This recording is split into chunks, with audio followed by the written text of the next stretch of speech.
She had a PhD in neuroscience, a hit sitcom role that made her a household name, and a career most people would consider impossible to fail. But one essay changed everything. Not because it was wrong, not because it was scandalous, but because it revealed something the internet never forgives. A highly intelligent public figure saying something that could be interpreted in more than one way. Within days, Mayim Bialik went from respected scientist and beloved TV star to one of the most debated women on the internet. And what happened next was not a downfall. It was a transformation, not into something bigger, but into something far more controversial. Someone who refused to be simplified. Mayim Bialik did not start as a celebrity trying to become smart. She started as someone smart who accidentally became a celebrity. From a young age, she was already different from the world around her. While other children in Hollywood were learning how to perform attention, she was learning how to understand systems. Between acting scenes, she was often reading textbooks, not scripts. Her curiosity was not performative. It was structural. She did not just want to act in stories. She wanted to understand how minds worked behind them. That distinction shaped everything. She entered the entertainment industry early, but she never fully belonged to it. Even as a child star, she carried a second identity that Hollywood could not easily categorize. She was not just performing. She was analyzing. And while the industry rewarded visibility, she quietly invested in something else entirely. Education. At 17, she received acceptance letters from both Harvard and Yale. For most people, that would be the peak of academic validation, the moment a life path becomes obvious. But she did something unexpected. She chose UCLA, not because she lacked ambition, but because she refused to let prestige dictate direction. She wanted proximity to family, continuity in acting, and space to pursue something most people in entertainment abandon completely: serious science. And she committed fully. While still working in entertainment, she pursued neuroscience at a high academic level, eventually earning a PhD. Her research was not symbolic. It involved real data, real lab work, and complex neurological conditions that require years of study to even begin to understand. At this point, her life already defied categories. Hollywood saw her as a former child star. Academia saw her as a serious scientist. But she was both at the same time. And that combination would eventually become the source of both her success and her controversy. The turning point came when she joined the Big Bang Theory as Amy Farrah Fowler. It felt almost unreal. A real neuroscientist playing a neuroscientist on one of the most successful sitcoms in television history. The casting was perfect in theory. It blurred the line between identity and performance in a way audiences found fascinating. And they loved it. Suddenly, she was not just returning to television. She was becoming globally recognizable again. Awards followed. Interviews followed. Fame returned at a scale she had not experienced since childhood. But there is a hidden rule in visibility. The more people feel they know you, the less permission you have to be complex. At first, she was praised for her intelligence and authenticity. But over time, her public identity began to flatten into something simpler. People did not just see an actress or scientist anymore. They saw a symbol of smart celebrity. And symbols are easy to judge. The first fracture appeared with her parenting book. Beyond the Sling was deeply personal. It reflected her approach to attachment parenting, emotional closeness, and child development philosophy. To her, it was not ideology.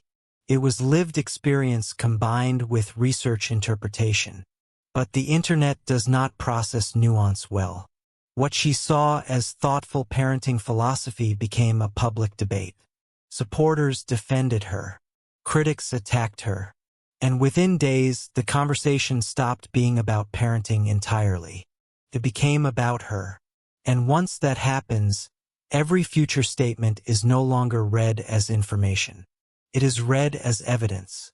Then came a much more serious turning point. During the rise of the Me Too movement, she published an essay reflecting on her experiences growing up in Hollywood. Her intention was reflective. She described how she navigated the industry, how she made choices to protect herself, and how she interpreted certain environments through the lens of her own experience.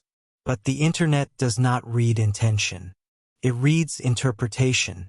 Many people felt her framing implied that safety in Hollywood could be achieved through behavior and appearance. Others saw it as personal reflection taken out of context. The backlash was immediate. Accusations followed. Clarifications followed. Apologies followed. But something irreversible had already happened. Her reputation was no longer single-layered. It had become contested. From that moment onward, every appearance carried invisible weight. Even when she was doing nothing controversial, controversy was now part of the context people brought with them. And that brings us to Jeopardy! When she was announced as a guest host following the death of Alex Trebek, it should have been a celebratory moment. A respected intellectual stepping into one of television's most iconic roles. Instead, it became another battleground. Some viewers welcomed her. Others rejected her before she even appeared on screen. Online discourse intensified. Every episode became a referendum, not just on her hosting ability, but on her entire public identity. She was no longer being evaluated in real time. She was being judged through accumulated memory. Eventually, her tenure ended, and Ken Jennings became the permanent host. To the public, it looked like replacement. But to her, it was something else. A closing door that forced a different kind of opening. Instead of trying to regain status through another high-visibility role, she shifted direction entirely. She started building spaces she controlled. Her podcast, Bialik's Breakdown, became one of those spaces. What began as conversations about neuroscience and psychology evolved into something more personal. She spoke with researchers, therapists, and individuals navigating mental health challenges. But increasingly, she also spoke about herself. Not the curated version, the unpolished one. She talked about anxiety, burnout, parenting pressure, the emotional toll of public criticism, the experience of being widely recognized yet frequently misunderstood. And something changed in how audiences responded. Not everyone agreed with her, but more people began listening differently. Because she was no longer performing certainty. She was describing complexity. Around the same time, she moved into filmmaking. Her directorial work focused on emotional family stories, grief, estrangement, silence inside relationships. These were not commercial projects designed for mass approval. They were personal narratives that reflected emotional realities without trying to resolve them neatly. Critics noticed something subtle but important. She was no longer trying to win approval from Hollywood.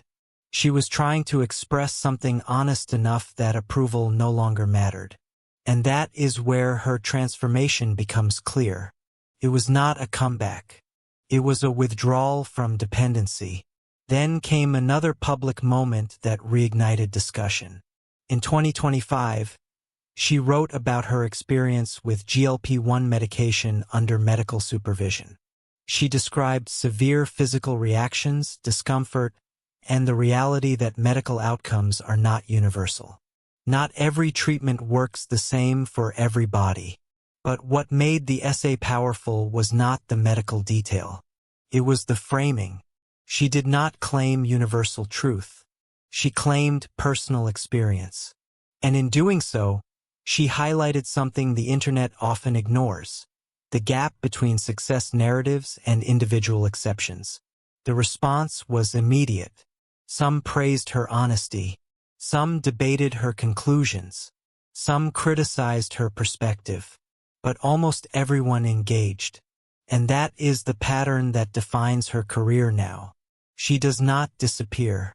She provokes thought, not through shock, but through complexity. Today, Mayim Bialik is no longer defined by a single identity. Not actress, not scientist, not host, not author. She is something less stable but more real. A public figure who no longer optimizes for universal approval. Instead, she optimizes for alignment with her own interpretation of truth. And that comes with cost, misunderstanding, criticism, public debate, but also something rare in modern celebrity culture. Consistency of voice, even when the world disagrees. And that raises the question her entire journey keeps pointing toward. What happens when a person stops adjusting their voice to be universally accepted and starts speaking in a way that only some people will fully understand? Because in the end, her transformation is not about fame, success, or controversy. It is about the moment a public figure stops trying to be interpreted correctly by everyone and starts choosing to be authentic, even if it means being misunderstood by most.